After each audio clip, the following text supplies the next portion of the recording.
13e session du Comité exécutif national de l'agriculture. La rencontre présidée par le chef du gouvernement a fait cas de certaines difficultés. Cependant, les résultats sont satisfaisants dans l'ensemble. Le compte rendu de Alocénie Touré. Persistance des parasites nuisibles aux cultures, surtout cotonnières, coût élevé des intrants, insécurité sont autant de paramètres ayant pesé sur le cours de la campagne agricole. Malgré tout, des résultats appréciables ont été enregistrés au titre de la campagne agricole 2023. C'est le lieu de rappeler que la campagne agricole 2022 s'est déroulée dans un contexte particulier, caractérisé par les impacts négatifs des sanctions illégales et inhumaines à l'encontre de notre pays prises par la CEDEAO et l'UEMOA le 9 janvier 2022.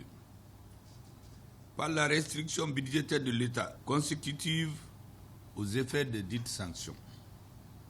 Par l'apparition des insectes appelés jacides, nouveaux ennemis des cultures, notamment le coton, repéré pour la première fois au Mali. Le coût élevé des intrants agricoles suite à la crise russo-ukrainienne. Et enfin, l'insécurité encore présente dans certaines zones de production.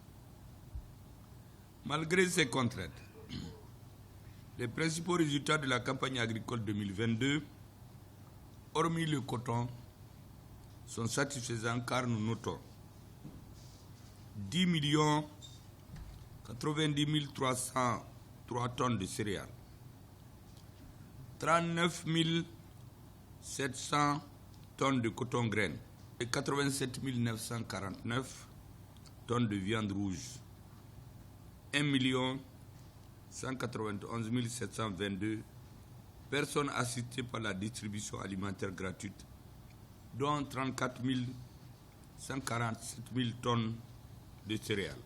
Outre le bilan de la campagne 2023, le 13e Conseil exécutif national agricole se penche sur la programmation des activités agricoles pour la campagne de 2023 et les projections de 2024 et 2025. L'accent sera mis sur la modernisation et la mécanisation.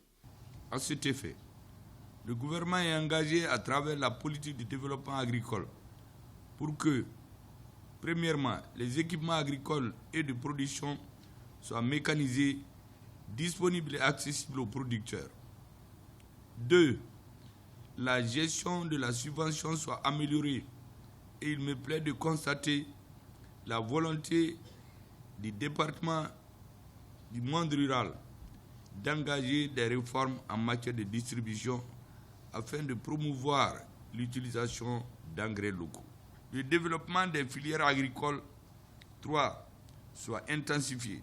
Le Premier ministre s'est félicité de l'installation des agropoles dans la périphérie de Bamako et de Koulikoro, mais estime que les autres localités devraient également en être pourvues. La campagne agricole présente se caractérise par un recul de la production cotonnière. Le coton a connu une attaque des ravageurs, des insectes, qu'on appelle les acides.